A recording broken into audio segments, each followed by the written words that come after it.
ప్రపంచవ్యాప్తంగా మన నడిగడలో ముఖ్యంగా ఆర్టీసీ కార్మికుల ఆధ్వర్యంలో వేరే కార్యక్రమం సందర్భంగా వారందరికీ వేరే శుభాకాంక్షలు తెలియజేస్తూ మరి ఈనాడు పెద్దలు మాట్లాడినట్టు వాళ్ళ సంఘటితంలోనే బలం ఉంటుంది.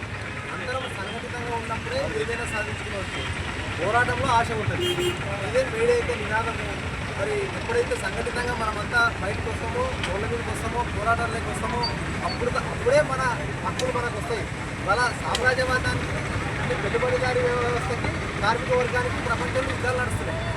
పెట్టుబడిదారు ఎప్పుడు కార్మికులకు రక్తాన్ని తాగడానికనే వాడు సిద్ధంగా ఉంటాడు. కాబట్టి అందుకోసమనే పెద్దలు చెప్పినట్టు 18 ఏడాది సిద్ధాంతం ఎందుకు స్టార్ట్ అయిందంటే 10 గంటలు 8 గంటలు స్టార్ట్ 8 గంటలు వినోదము 8 గంటలు అంటే వేరే కార్యక్రమాలు.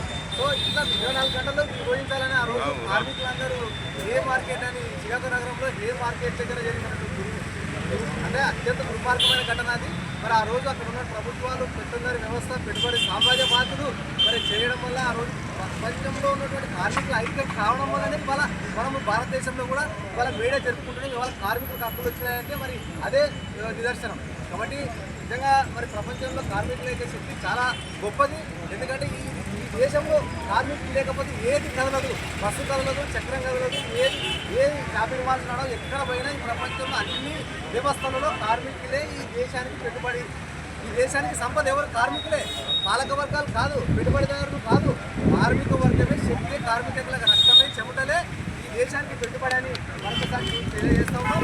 అందులో భాగమే ఇవాళ కేంద్ర ప్రభుత్వం అవలంబిస్తున్నటువంటి నియంత్రణతో పోకడలు అనేది ఇవాళ లేబర్ కోడ్స్ తెచ్చినాయి. ఇవాళ 4 లేబర్ కోడ్లు తెచ్చి ఇవాళ కార్మికుల నెత్తుల పైన నల్ల చట్టాలుగా మారినాయి.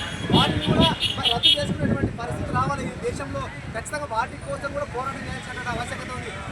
ఎప్పుడైతే గతంలో మరి ఒక 4-5 ఏళ్ల కిందట రైతులు పంజాబ్ రైతులు ఎక్కడైతే నల్ల చట్టాలు చేస్తే మన ప్రధానమంత్రి నరేంద్ర మోడీ వెనక్కి తీసుకున్నారంటే రైతుల యొక్క పోరాటం ఎంత గొప్పదో మరి అది అట్లనే కార్మికుల యొక్క పోరాటం కూడా ఈ దేశంలో చాలా గొప్పది. ప్రపంచంలోనే ఒక కార్మికులకు తప్ప చరిత్ర ఏ నాయకుడు లేదు. కాబట్టి ఖచ్చితంగా కూడా కార్మికులను కాపాడుకోవాల్సిన బాధ్యత మన అందరిపైన ఉన్నది. అందుకోసమనే మరి ఇప్పుడున్న ప్రభుత్వాలు కూడా ఇప్పుడు కార్మికులను మనం చూస్తున్నాము. ఆర్టీసీ వాళ్ళు కూడా ఎంత ఇబ్బందికరమైన పరిస్థితి అంటే వాళ్ళు ఒక పండుగ చేసుకునే పాపం చేసుకునే 24 గంటలు బస్సు నడపాలా, 24 గంటలు పనిలో ఉండాలనే దాంతో అవలంబిస్తున్నారు. కానీ మరి వాళ్ళకు వచ్చిన న్యాయమైన డిమాండ్లు నెరవేరిస్తే ఇవాళ ఎంత ప్రశాంతంగా ఉంటుందో అది కూడా ఆలోచించాలి. ప్రభుత్వాలు వాళ్ళని శ్రమదోపిడి చేస్తున్నది, వాళ్ళ యొక్క దోపిడీ తీసుకుంటుంది తప్ప వాళ్ళకు మరి రావాల్సిన హక్కులు రావాల్సినటువంటి ఏవైతే ఉన్నాయో వాటన్నిటిని ఈ యొక్క ప్రభుత్వం ఖచ్చితంగా నెరవేర్చాలి.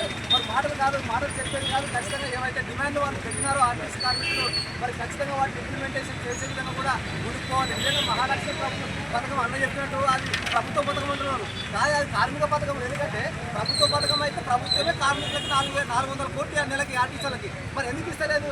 మరి వీళ్ళకి ఎందుకు టార్గెట్ పెడుతుంది అంటే మరి అది ఆర్టీసీ మాల్స్ పెట్టండి, వాళ్ళు పనిచేస్తారు అంటే పథకము అబద్ధం పేరుతో తీసుకొచ్చి వాళ్ళ కార్మికులు ఎత్తున పైన ఉంటుంది ప్రభుత్వాలు. ఇది హామీ కాదు.